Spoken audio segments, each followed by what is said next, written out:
Hello प्यारे बच्चों, स्वागत है सभी का आज के इस सेशन में। प्यारे बच्चों, इस वीडियो में हम आपके लिए लेकर के आए हैं कि रेजिस्टेंसेस को जोड़ते कैसे हैं। रेजिस्टेंस के सीरीज और पैरेलल वाले जो कॉम्बिनेशन होते हैं वो एग्जाम्स में खूब पूछे जाते हैं, तो ध्यान से सीखिएगा। मैं आप लोगों को बताऊंगा कि किस तरीके से ये दोनों ऐड किए जाते हैं। ठीक है, चलिए। तो सबसे पहली चीज़ है, एक हेडिंग होती है कॉम्बिनेशन ऑफ रेजिस्टेंसेस। तो दो तरीके से हम लोग रेजिस्टेंसेस को जोड़ते हैं, और एक होता है हमारा सीरीज कॉम्बिनेशन और एक होता है हमारा पैरेलल कॉम्बिनेशन। तो सीरीज कॉम्बिनेशन कैसे होता है जरा ध्यान से देखिएगा। यहां पर पहली चीज हमने आपको एक बात बताई थी कि किस तरीके से हम लोग रेजिस्टेंस के डिवाइस को रेजिस्टेंस को किस तरीके से हम लोग रिप्रेजेंट करते हैं। ये हमारा रेजिस्टेंस का सिंबल होता है ना। इसका ये टर्मिनल है और इसका एक टर्मिनल तुम्हारा ये है। ठीक है, ये दो टर्मिनल होते हैं तुम्हारे इस तरीके से। अब हम लोगों को सीरीज में जोड़ने हैं कई रेजिस्टेंसेस, ठीक है ना। तो चलिए हम लोग देखते हैं जरा कि किस तरीके से हम लोग सीरीज में जोड़ते हैं। तो पहली चीज़ कि हम लोग मान लेते हैं, यहाँ पर देखिए दो तुम्हारे ये इस तरीके से रेजिस्टेंसेस, दो या दो से ज़्यादा कितने भी हो सकते हैं आपके मतलब सवाल में। ठीक है, मान लेते हैं इस तरीके से तुम्हारे दो रेजिस्टेंस हैं, ये एक तुम्हारा R1 है और एक तुम्हारा R2 है। ठीक है, ये तुम्हारे दो रेजिस्टेंस हैं, इनको हमें सीरीज में जोड़ना है। देखेंगे कितने क्वेश्चन कितने आते हैं। तो पहली चीज़ कि जो पहले वाले का दूसरा टर्मिनल होता है और जो दूसरे वाले का पहला, इन दोनों को आपस में ऐसे करके जोड़ दिया जाता है। तो ये दोनों अब कनेक्ट हो जाते हैं सीरीज में। ठीक है ना। अच्छा, दोनों सीरीज में कनेक्ट हो गए। और सबसे अच्छी चीज़ ये है कि हम लोग यहाँ से इसमें सप्लाई देंगे इस तरीके से, ठीक है ना। और यहाँ से सप्लाई इस तरीके से जाएगी करंट। तो करंट यहाँ से जब जाती है इस तरीके से, ध्यान से देखिएगा, करंट जब यहाँ से इस तरीके से जाएगी आई करंट, ठीक है, यही करंट आर से होकर के निकलेगी और यही करंट यहाँ से आएगी और यही करंट आई जो होगी वो यहाँ से तुम्हारी ऐसे करके आगे जाएगी यूं करके। ठीक है ना। हाँ, ये तुम्हारी करंट यहाँ से ऐसे करके जाएगी और ये तुम्हारी करंट जो है ना वो यहाँ से इस तरीके से ऐसे करके जाती है। तो सेम करंट तुम्हारी दोनों रेजिस्टेंसेस में फ्लो होती है। ठीक है, इसको हम लोग इस तरीके से इक्वल रेजिस्टेंस ऐसे करके हम लोग बना लेते हैं। ऐसे करके तुम्हारा जो इक्विवेलेंट रेजिस्टेंस आता है वो तुम्हारा इस तरीके से बन के आता है यूं करके। ठीक है, तो ये तुम्हारा रेजिस्टेंस हो गया R1 और ये तुम्हारा रेजिस्टेंस हो गया R2। ठीक है। अच्छा, इन दोनों रेजिस्टेंसेस के दो टर्मिनल थे, मैंने आपको बताया था। इसका एक टर्मिनल तुम्हारा यहाँ पर था और इसका टर्मिनल यहाँ पर था, इसका टर्मिनल यहाँ पर था और इसका टर्मिनल यहाँ पर था। ठीक है ना। अच्छा, दूसरी चीज़, दोनों में यहाँ से करंट फ्लो करती है ऐसे करके, ठीक है ना। तो यहाँ से आई करंट जाती है आई, और यहाँ से देख रहे हो कि दोनों में सेम करंट जा रही है, दोनों में सेम करंट फ्लो करती है और इस तरीके से वही करंट यहाँ से ऐसे करके बाहर निकल जाती है। ठीक है, मगर रेजिस्टेंसेस बराबर हैं। ठीक। अच्छा, दूसरी चीज़, चूंकि रेजिस्टेंसेस बराबर हैं इसीलिए इन दोनों के सिरों पर जो पोटेंशियल का डिफरेंस आएगा वो तुम्हारा अलग अलग आता है। ठीक है ना प्यारे बच्चों। यहाँ पर जब देखिए, एक चीज़ मैं आपको बता दूं, अगर कोई पूछे कि इसके दोनों टर्मिनल पे कितना वोल्टेज जनरेट हुआ है, ठीक है, और इसके दोनों टर्मिनल पे कितना वोल्टेज है, तो कैसे पता करेंगे। सबसे पहली चीज़ कि जहाँ से करंट एंट्री कर रही है वहाँ पर पॉजिटिव साइन लगाते हैं, जहाँ से करंट निकल रही है वहाँ पर नेगेटिव। जहाँ पर करंट एंट्री कर रही है वहाँ पर पॉजिटिव, जहाँ से निकल रही है वहाँ पर नेगेटिव। और इस तरीके से हम लोग यहाँ से ऐसे एक एरो बनाते हैं। तो इसका मतलब ये हुआ कि ये लो पोटेंशियल है, ये वाला हाई पोटेंशियल पे है। इसको जो वोल्टेज मिलेगा वो मिलेगा तुम्हारा V1 और इसको जो वोल्टेज मिलेगा वो मिलेगा तुम्हारा V2। ठीक है, तो इस तरीके से हम लोग यहाँ पर ये चीज़ें नोट करते हैं। ठीक है। अच्छा, यहाँ से V1 और V2 की जो वैल्यू होती है वो तुम्हारी V1 की वैल्यू होती है I इंटू आर। ओम के नियम के अनुसार हम लोग लिखेंगे I इंटू R1। ठीक है ना। और यहाँ पर जो V2 की वैल्यू होती है वो होगी तुम्हारी I इंटू R2। तो ये तुम्हारी V1 और V2 की वैल्यू हो जाती है। मगर ज़रा सोचो कि यहाँ पर ये जो सप्लाई है, ये जो करंट फ्लो कर रही है वो किसके कारण फ्लो कर रही होगी। 100% श्योर हूँ मैं, यहाँ पर कोई बैटरी लगाई गई होगी तभी यहाँ पर ये करंट फ्लो कर रही है। ठीक है ना। तो यहाँ पर करंट कैसे फ्लो कर रही है, बैटरी के कारण। बैटरी कहाँ है, बैटरी ये है, देखो, है ना। तो यहाँ पर एक बैटरी लगी हुई है इस तरीके से ऊपरी हिस्से में, और ये जो बैटरी है ना ये यहाँ से ऐसे करके कनेक्टेड है, ये बैटरी यहाँ से इस तरीके से ऐसे करके कनेक्टेड है। ठीक है ना, ये यूं करके, और ये ऐसे करके यहाँ से ये बैटरी कनेक्टेड है या ऐसे करके। तो यहाँ पर हम लोग देखते हैं ये तुम्हारा पॉजिटिव सिरा है, ये तुम्हारा नेगेटिव, और ये जो बैटरी है ना, इस बैटरी का टोटल वोल्टेज है V। ठीक। तो V वोल्ट जो होता है बैटरी, ये पूरा वोल्टेज इन दोनों रेजिस्टेंसेस में डिवाइड हो जाता है, ठीक है। तो इसीलिए हम लोग यहाँ पर इस तरीके से लिखेंगे कि V बराबर जो होगा ना वो तुम्हारा V1 प्लस तुम्हारा V2 होगा, इस तरीके से। तो यहाँ से लिखेंगे V बराबर I इंटू R1 प्लस तुम्हारा I इंटू R2। तो यहाँ से V बराबर तुम्हारा I कॉमन हो जाएगा और ये हो जाएगा R1 प्लस R2।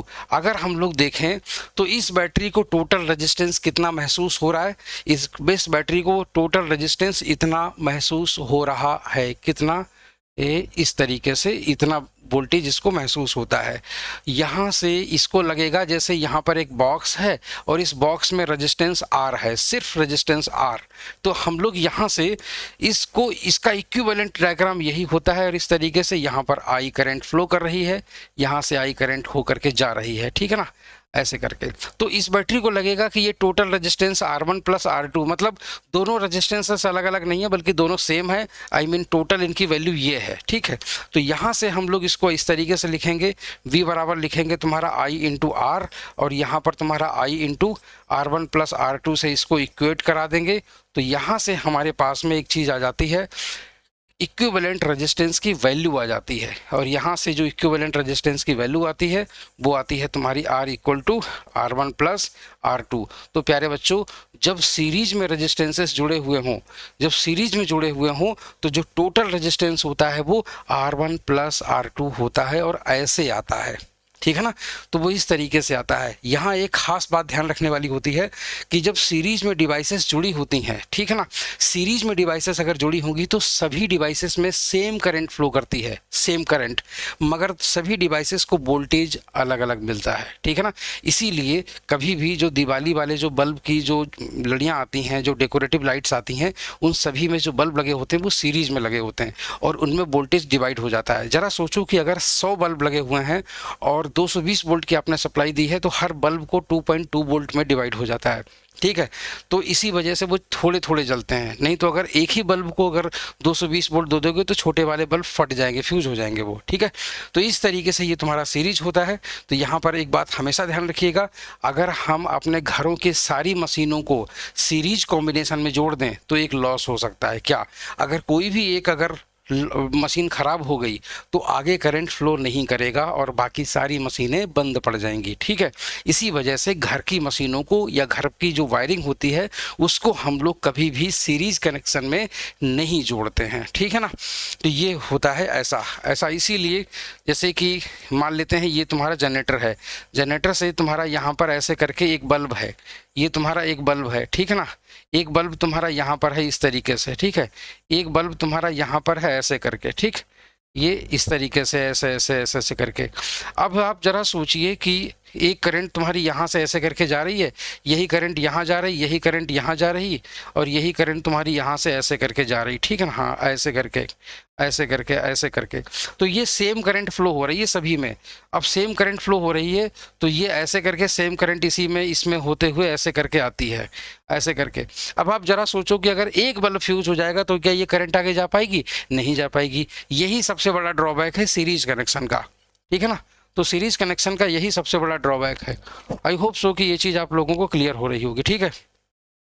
चलिए अब आते हैं जरा पैरेलल कॉम्बिनेशन पे। तो पैरेलल कॉम्बिनेशन जो होता है वो तुम्हारा कैसा होता है? देखिए पैरेलल कॉम्बिनेशन जो होता है वो इस तरीके का, जैसे ये तुम्हारा कोई रेजिस्टेंस है, ठीक, ये तुम्हारा रेजिस्टेंस है R1 और यहाँ पर तुम्हारा एक रेजिस्टेंस और है, एक रेजिस्टेंस तुम्हारा और है, ये है तुम्हारा रेजिस्टेंस R2, ठीक है, ये तुम्हारा रेजिस्टेंस है R2। तो इनको, इसके पहले टर्मिनल को और इसके पहले टर्मिनल को आपस में यहाँ से ऐसे करके जोड़ सकते हैं हम लोग। यहाँ से इसको इस तरीके से जोड़ दिया और यहाँ से इसको सप्लाई देते हैं हम लोग इस तरीके से, ठीक है ना, यहाँ से सप्लाई दे देते हैं।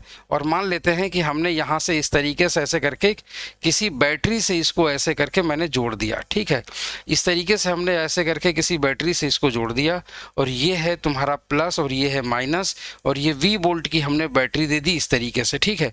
तो करंट जब हम लोग मान लेते हैं, जैसे यहाँ पर हमने एक वो लगा दिया एक स्विच, ठीक है।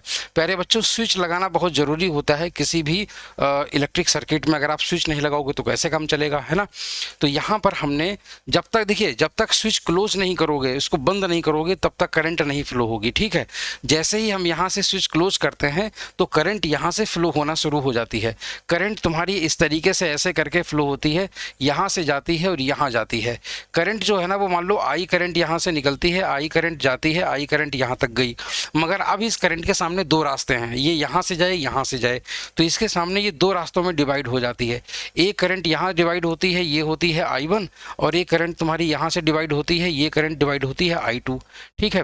I2 करंट बाद में तुम्हारी यहाँ से यहाँ जाती है इस तरीके से, और तुम्हारी जो I1 करंट है वो तुम्हारी यहाँ से, अरे वो तुम्हारी यहाँ से ऐसे करके यहाँ आती है, ये है तुम्हारी I1। तो अब जनरली ये हो गया तुम्हारा ऐसे करके। अब यहाँ से आगे की तरफ गया ऐसे करके, ये तुम्हारा हो गया I। अब यहाँ से करंट तुम्हारी I ये ऐसे करके वापस आ गई, ये तुम्हारी करंट I वापस आ गई, ठीक है ना। चलिए, तो ये हो गया तुम्हारा ऐसे करके। अब आप जरा ध्यान से देखिए, तो ये तुम्हारा पूरा सर्किट रेडी होता है, तैयार होता है, ठीक है। इसमें होता क्या है कि देखो प्यारे बच्चों, यहाँ रजिस्टेंसेस अलग अलग हैं, ठीक है ना, और दोनों पैरेलल कनेक्शन में है। जनरली होता क्या है कि जितने वोल्ट की ये बैटरी होती है उतने ही वोल्ट का, अगर हम एक वोल्ट मीटर ले आए, वोल्ट मीटर कैसा होता है, बीच में V होता है और इस तरीके से दो तार होते हैं। अगर हम ये वोल्ट मीटर लगा के यहाँ पर, एक टर्मिनल इसका यहाँ पर है और एक टर्मिनल इसका यहाँ पर है, तो अगर हम यहाँ पर वोल्ट मीटर जोड़ दें इस तरीके से, तो यहाँ पर हमें वोल्टेज V1 मिलेगा, ठीक है, और ये रेजिस्टेंस तुम्हारा R2 है, चलो यहाँ लिख दिया मैंने। और अगर मान लेते हैं एक रेजिस्टेंस तुम्हारा ऐसे करके इसके अक्रॉस वोल्टेज देखेंगे तो यहाँ पर वोल्टेज V2 होगा। तो V1 और V2 की जो वैल्यू आती है ना निकल करके, ये बाद में देखा गया कि ये V के बराबर आती है, मतलब ये दोनों के वोल्टेज सेम मिलता है, सेम वोल्टेज मिलता है, जबकि करंट दोनों में अलग अलग फ्लो करती है, ठीक है ना। ये इसकी सबसे खास बात होती है। तो ये होता है तुम्हारा पैरेलल सर्किट, मतलब पैरेलल कॉम्बिनेशन रेजिस्टेंसेस का, ठीक है। अब यहाँ से एक बात ध्यान से देना, जरा ध्यान से देखना, I बराबर I1 प्लस I2 होगा, क्योंकि मान लेते हैं कि जो I करंट होगी वो तुम्हारी दो हिस्सों में डिवाइड हुई, I plus I2, I1 plus I2, ठीक है ना। और यहाँ से हम लोग यहाँ से एक चीज़ ध्यान रखिएगा, V1 बराबर तुम्हारा V2 है और ये तुम्हारा V के बराबर होता है, मतलब बैटरी के वोल्टेज के बराबर सभी में डिवाइड हो जाता है, मतलब सभी को बराबर बराबर पैसा मिलता है, ऐसा नहीं है कि डिवाइड हो गया ना। तो यहाँ से, और I बराबर हमला क्या होता है, I बराबर होता है तुम्हारा V अपॉन R। मान लेते हैं ये जो पूरा बॉक्स है, इस पूरे बॉक्स का रेजिस्टेंस R है, ठीक है। मान लेते हैं कि यहाँ पर ये जो पूरा बॉक्स है, इस पूरे बॉक्स का रेजिस्टेंस R है, इस तरीके से इसका रेजिस्टेंस है सपोज दैट R, ठीक। और यहाँ से इस तरीके से ऐसे करके यहाँ से ये आ गई, ठीक है, हाँ, ये इस तरीके से ऐसे करके ये आ गई, ऐसे करके। तो यहाँ से अगर आप देखें तो ये इसको जैसे सर्किट क्लोज करते हैं तो इसी का इक्विवेलेंट ये ऐसे करके जाता है तुम्हारा, ये तुम्हारा I है, ये तुम्हारा I है, ठीक है ना, हाँ, ये तुम्हारा I है, ये प्लस है, ये माइनस है, ये तुम्हारा V हो गया, ठीक। तो ये बिल्कुल दोनों सेम है, कहने का मतलब ये है कि ये ऐसे महसूस होगा, इस बैटरी को ये महसूस होगा कि इस बॉक्स में रेजिस्टेंस R है, तो वहाँ वाली इक्वेशन लिखोगे V बराबर I इंटू R, तो यहाँ से I बराबर V अपॉन R, और I1 बराबर क्या लिखोगे, V1 अपॉन R1 लिखोगे, इसको लिखोगे V2 अपॉन R2, ठीक है ना। मगर हम लोग जानते हैं कि V अपॉन R ये हो जाएगा, ये तो तुम्हारा V अपॉन R1 हो जाएगा, प्लस तुम्हारा ये तुम्हारा V अपॉन R2 हो जाएगा, यहाँ से V कैंसिल, तो ये हो जाएगा 1/R, this will be equal to 1/R1 plus तुम्हारा 1/R2। यहाँ से हम लोग निकालते हैं टोटल रेजिस्टेंस, ठीक है। तो यहाँ से R क्या है, टोटल रेजिस्टेंस, या इसको बोलते हैं इक्विवेलेंट रेजिस्टेंस, ठीक है ना, हाँ, तो इसको बोलते हैं इक्विवेलेंट रेजिस्टेंस।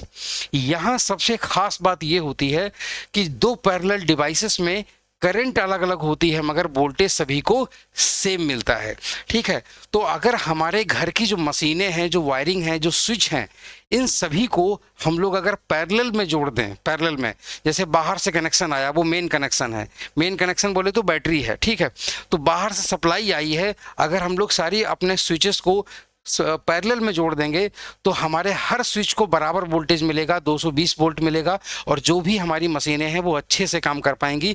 इसी वजह से जो घर के अंदर की जो वायरिंग होती है वो हमेशा पैरेलल कनेक्शन में की जाती है। ठीक है ना।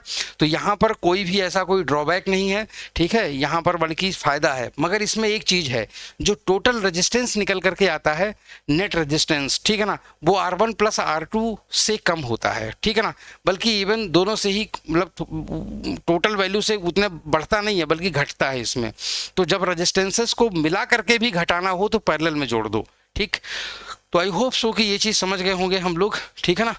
तो चलिए, तो आज इस वीडियो में हम लोग अभी इतना ही रखेंगे। ये सीरीज और पैरेलल का कॉम्बिनेशन था, इसमें याद रखिएगा सीरीज की खास बात और पैरेलल की खास बात, ये पेपर में आपके ज़रूर लिखने के लिए आता है, ठीक है ना।